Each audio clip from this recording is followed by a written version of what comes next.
Hello, first grade. Welcome back to writing.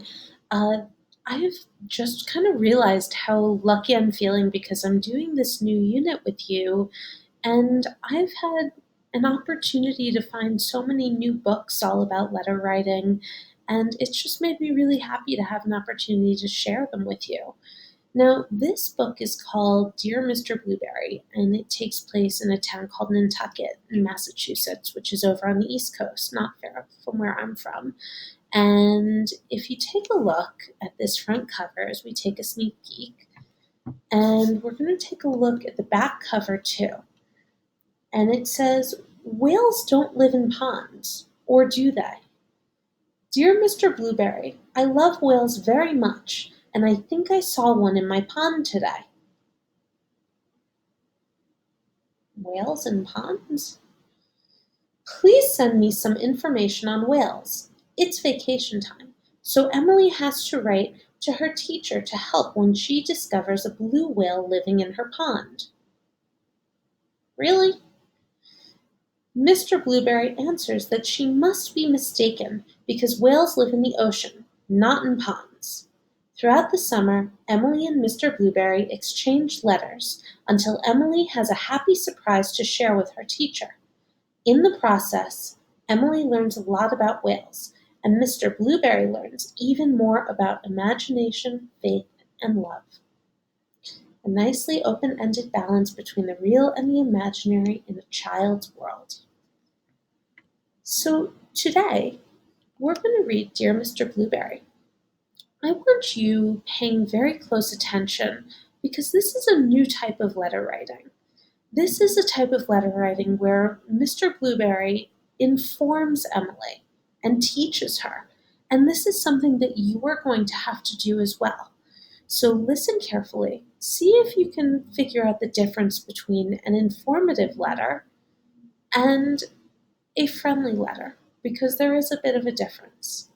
You ready? Okay, let's go.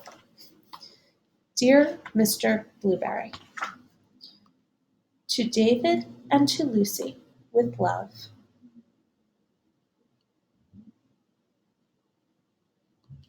By Simon James.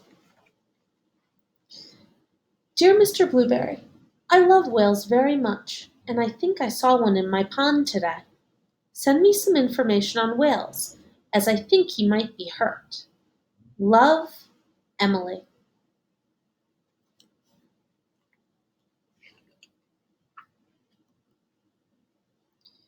Dear Emily, here are some details about whales.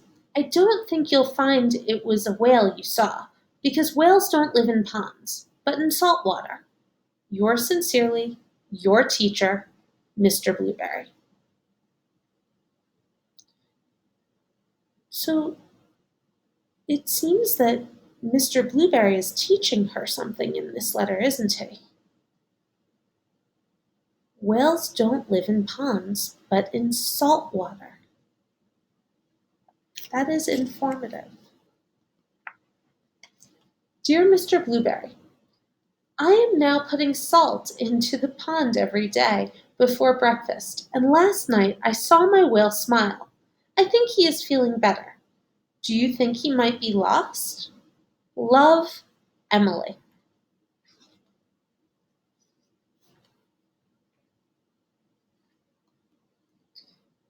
Dear Emily, please don't put any more salt in the pond. I'm sure your parents won't be pleased. I'm afraid there can't be a whale in your pond because whales don't get lost. They always know where they are in the oceans. Yours sincerely, Mr. Blueberry.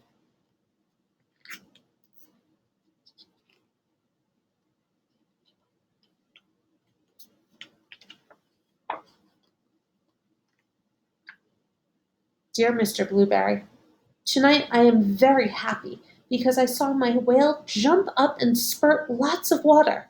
He looked blue. Does this mean he might be a blue whale? Love, Emily. P.S. What can I feed him with?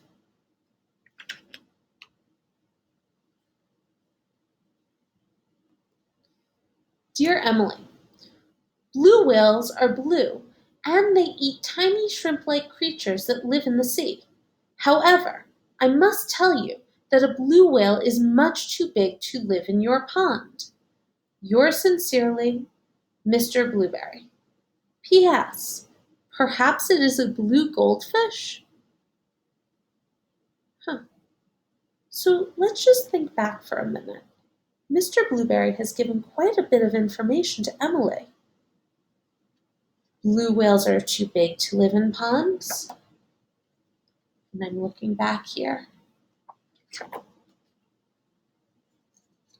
Whales don't get lost, and they always know where they live in the ocean.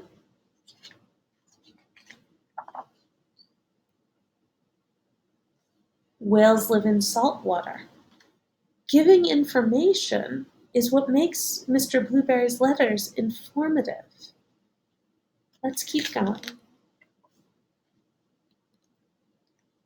Dear Mr. Blueberry, last night I read your letter to my whale. Afterward, he let me stroke his head. It was very exciting. I secretly took him some crunched up cornflakes and breadcrumbs. This morning I looked in the pond and they were all gone. I think I should call him Arthur. What do you think? Love, Emily. Something very fishy here. Dear Emily, I must point out to you quite forcibly now that in no way could a whale live in your pond. You may not know that whales are migratory, which means they travel great distances each day. I am sorry to disappoint you. Yours sincerely, Mr. Blueberry.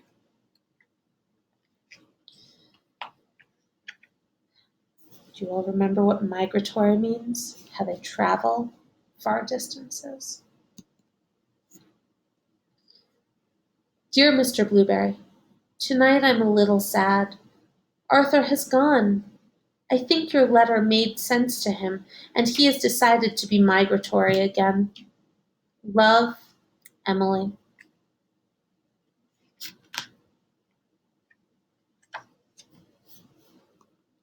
Dear Emily, please don't be too sad. It really was impossible for a whale to live in your pond. Perhaps when you are older, you would like to sail the ocean studying and protecting whales. Yours sincerely, Mr. Blueberry.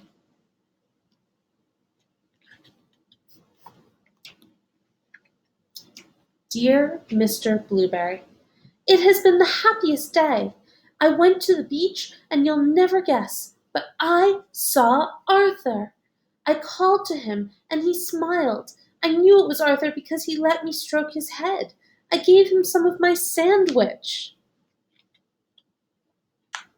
She gave a whale some sandwich? Really? And then we said goodbye. I shouted him that I loved him very much. I hope you don't mind. I said you loved him too. Love, Emily, and Arthur. The end. So, today you're going to receive a fact sheet all about blue whales. And in fact, you're going to have a choice. You can use the fact sheet right here, and this is something that you'll be able to get online, to write to Emily to convince her, to prove to her using information that a whale cannot live in her pond. Or you can go on to Britannica School and do some research of your own to learn about whales and to find out as many facts as you can to prove to her that whales can't live in her pond. But either way, you are going to have to teach her. You're going to have to inform her that whales do not live in ponds. So, you may read this book as many times as you feel you need, and pay close attention to Mr. Blueberry's letters because those are the ones that are truly informative. They're the ones that teach, just like yours are going to. and make sure you pay attention to my lesson that'll be coming up next. All right, that's it for today, and have a wonderful rest of the afternoon. Bye bye.